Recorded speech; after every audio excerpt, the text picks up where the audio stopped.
Have you ever tried to explain yourself again and again, only to realize the other person never wanted to understand you in the first place? You speak honestly, you repeat your words, but somehow they only hear what fits their own story. If you've ever felt that, this story might feel uncomfortably familiar. In a quiet little town surrounded by soft hills and slow rivers lived a man named Ethan Wells. He crafted wooden lamps with a warm golden glow, lamps so gentle they made the streets look calmer at night.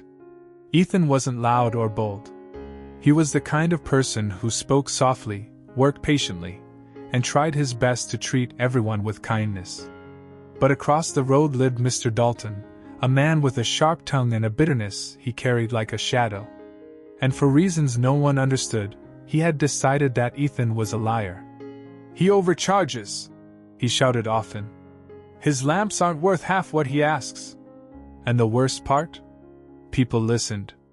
Ethan tried to explain. He talked about the cost of wood, the hours he spent carving, the oil he carefully selected. But every explanation made the rumors twist even more. "Ethan is greedy," someone whispered. "He hides money in his workshop," another added. The more he defended himself, the faster the lies grew. Night after night, Ethan sat alone in his workshop, staring at the flickering flame of a lamp. "Why don't they see the truth?" he whispered. "Why do I have to keep explaining myself?" One morning, everything changed. A traveling sage, an old wanderer with calm eyes, passed through town.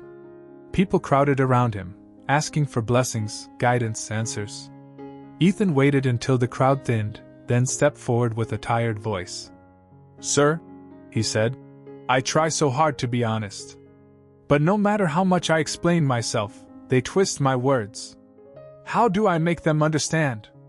The sage studied him for a moment, then asked, "If a man insists the sun is cold, does the sun stop burning?" Ethan frowned. "No, he just believes something wrong." "Then," the sage said gently, "why waste your fire trying to warm someone who chooses to stay cold? Some people do not need your words. They need your silence." And with that, he walked away, leaving Ethan standing there with a strange new quiet in his heart. From that day on, Ethan changed. When people whispered, he let them. When Mr. Dalton mocked him publicly, Ethan simply nodded politely. No defending. No explaining. No proving. At first, the villagers thought his silence meant guilt. "See?" Dalton shouted.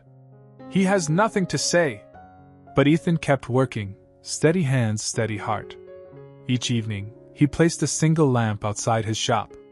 And that lamp glowed longer, warmer, and brighter than any other in town. Travelers began to notice the soft, golden light. "It feels safe here," they said. Word spread, not because Ethan tried convincing anyone, but because the work spoke louder than the rumors. Then came the moment no one expected.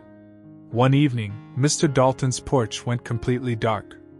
Annoyed and embarrassed, he walked to Ethan's shop and pushed a few coins on the counter. "I need a lamp," he muttered. Ethan looked at him, not with anger, not with bitterness, just calm. He handed him a lamp and simply said, "It will guide you well." Dalton walked home, carrying the lamp like it was heavier than it looked. Later, people saw him standing on his porch, staring at the warm glow with an expression that looked almost ashamed. As if he finally understood what Ethan's silence had always meant. Because light never argues with darkness. It just shines. Weeks passed. Ethan still spoke kindly, but he never explained himself again. If someone misunderstood him, he allowed it.